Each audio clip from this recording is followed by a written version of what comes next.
You really can't make this stuff up. You cannot make this stuff up. Yeah, I'm visiting the salt marsh. It's a habitat for hermit crabs, and I was wandering around and I'm noticing these little like flattened bits of the grass, and I was like, wow, I wonder if these are like little paths that hermit crabs have made. Like I was feeling really good about it. And then I saw a hermit crab right on the path. So this was just a crazy experience. Land hermit crabs are quite rare in Bermuda, which is something I'll explain in a second, but I was just walking at one of my favorite nature reserves in Bermuda, and I just had this feeling like I'm gonna see a hermit crab today. And I did.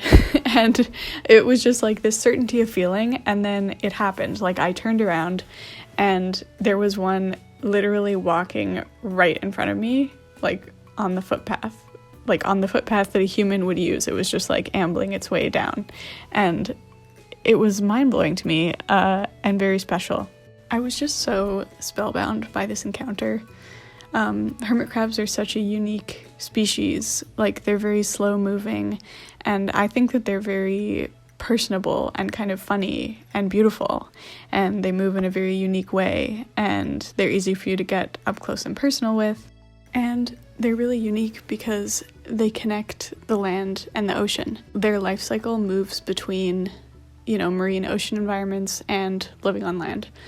So they start out as free-floating planktonic larvae in the high seas, and then they eventually reach land again and crawl up out of the water. They take on a shell, and then they start their life on land.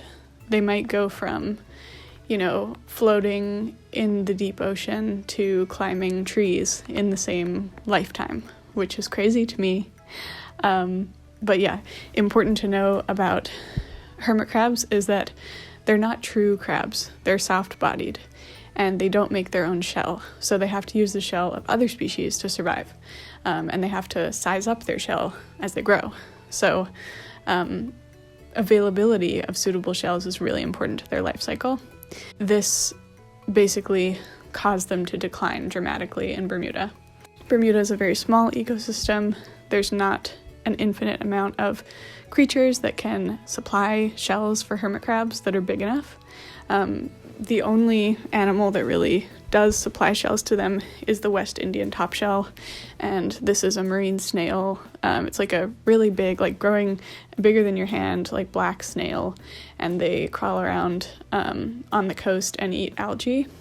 They were extirpated by the early settlers of Bermuda, who harvested them for food, and what this meant was that land hermit crabs didn't have a source of shells anymore with the decline of West Indian topshells. In 1982, the Bermuda government reintroduced topshells to Bermuda, and there was a big kind of like rewilding campaign, and they were protected, so you couldn't mess with them or harvest them or take them. And they slowly spread around Bermuda, probably like in the 2000s or 2010s, they like really became more established and common, and now you see them on every coastline, like you can't miss them. They're everywhere. And so I think the question for a lot of people was like, can hermit crabs come back now that we have top shells again? And like, why are they taking so long to kind of come back? They're just this iconic animal. And I used to see, I think I remember seeing like one hermit crab when I was a kid, like down at Devonshire Bay, which is another known place that they hang out. But then I didn't see any until last year. So actually in the same spot, literally feet from each other, I've seen a land hermit crab in Bermuda in this nature reserve once in 2024 and now once in 2026. So within the last 2 years, almost in the exact same spot, I've seen a land hermit crab after not seeing them for like 20 plus years. So it's just kind of crazy. And I was so excited to see this crab, and I was just fascinated watching it move and like interact with its environment. It's cool to see a crab walking in grass, number one, and like just watching it move made me realize, how insurmountable some of the aspects of terrain and like things that are lying on the ground would be, because they're large crabs. Like this one was like as big as my palm or something, but they really they're not tall, like they're not very far off the ground. So like a leaf, a weed, a rock would be just a huge obstacle for you. And the shells look heavy, like they are quite heavy. They're really hardy, marine snail shells. And just watching this crab kind of hulk it around, moving incredibly slowly, made me think about how much energy they must use up just to move short distances. And I know that they need a new supply of shells to live.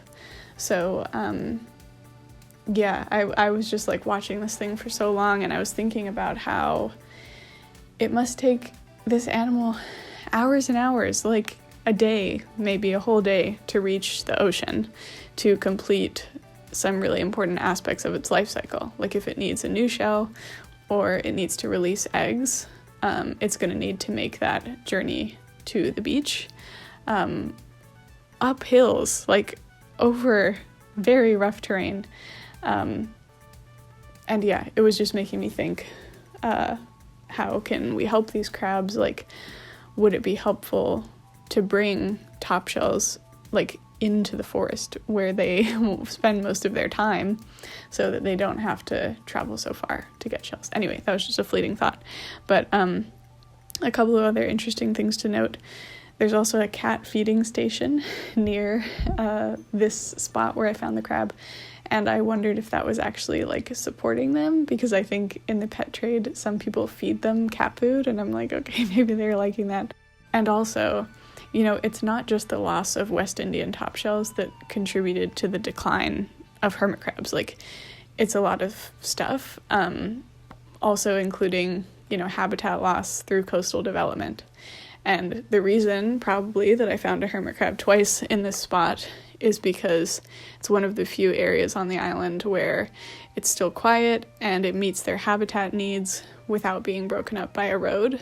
So there's this area of like shrubby forest area close to the coast, and there's also a suitable beach that's not too steep, that's calm, not a lot of wave action, that is not broken up by a road. So the crabs can move as they want between these two essential habitat areas.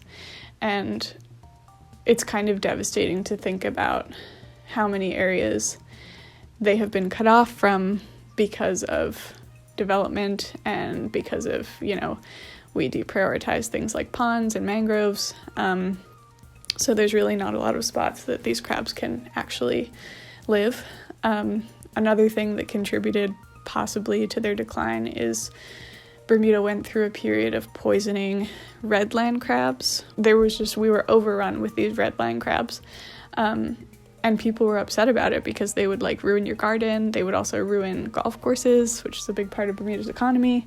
And so the government started poisoning these crabs, like supplying people with poison. But obviously they didn't just affect the red land crab, they affected the giant white land crab and maybe hermit crabs too. So anyway, that was the story of the interaction with the hermit crab, and I got very excited about it. The long story short is that someone got in contact with me from Department of Environment, Bermuda, and they were kind of like, oh, this is a really interesting sighting, like you should tell the terrestrial like part of the Bermuda Environment Department about this, and we can give you some shells that you can put in place, like where you found this hermit crab, so you can help it. And I thought that was a really cool idea. They also suggested that we paint and number the shells, so we keep track of like the shells that we put down. We have all these shells that we painted and numbered. We're gonna put them in places that we think hermit crabs could use them. We got permission from the Environment Department to put down some shells for this hermit crab because it had been sighted in this area, and we actually put out shells that have been confiscated. So what happens is like tourists see these beautiful West Indian top shells and they want to take them home as a souvenir, they get stopped at the airport and then taken away because that's against the law in Bermuda. And like, I think that if they knew how important they are for the coastal ecosystem, maybe they wouldn't take them, because they just see like a pretty shell with nothing living inside and think they can take it home. But in reality, West Indian top shells are the absolute only shell that gets big enough for a land hermit crab to live inside of. Yeah, what we're trying to do is just like bring the shells to the crabs.